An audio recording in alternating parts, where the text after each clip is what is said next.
এই ভিডিওটা দুদিন আগের আমি ব্রেকফাস্ট করছিলাম তখন। তো এটা আলুর পরোটা বানাচ্ছি, যেটা সব বাড়িতে ম্যাক্সিমাম সবাই বানাতে পারে। এটা বানানোর কোনো বড় ব্যাপার নয়।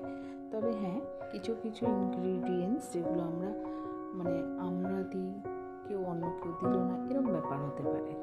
তো যাই হোক, এই কথাগুলোর জন্য আজকের ভিডিওটা কিছু কথা যেগুলো কারোর ভালো লাগতেও পারে, আবার নাও লাগতে পারে। না লাগাটাই স্বাভাবিক। ইগনোর কথাটা খুব ছোট কথা, কিন্তু কথাটার মধ্যে অনেক কিছু রয়েছে। আমাদের আশেপাশে কিছু মানুষ আছে যারা না চাইলেও তোমাকে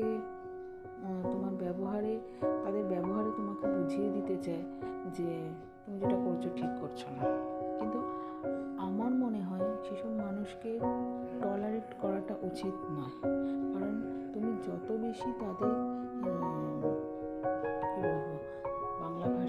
বাংলা ভাষায় তেল দেবে, ভাও দেবে, তো তারা তত বেশি ঘাড়ে চেপে বসে। তো সেই জন্য তাদের ছোট হলে তাদের ইগনোর করো, বড় হলে তাদের সম্মান রেখে তাদের থেকে বেরিয়ে এসো। তাদের এটা বোঝাও যে এটা সব সময় চলে না, সব ব্যাপারে এই জিনিসগুলো খাটে না, তাই তো। তো আমার জানা এই 2025-এ কিছু মানুষ যাদের আমি জানতাম যে তারা হয়তো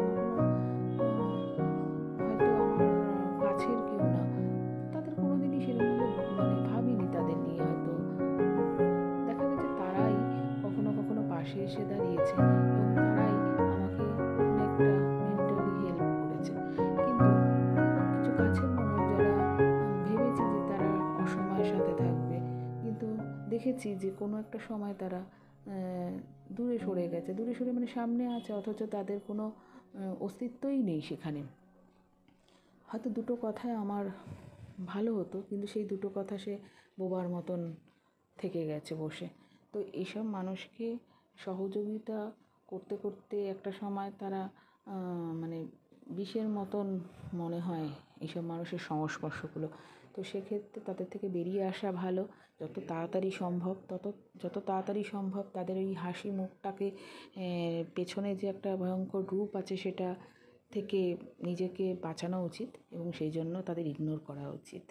এর সাথে সাথে আমার দেখুন আলুর পরোটাটাও হয়ে গেল, এবং আমি একটা ফল এখানে অ্যাড করেছি, পাকা পেঁপে, এবং সেটা কাটা হয়ে গেছে এবং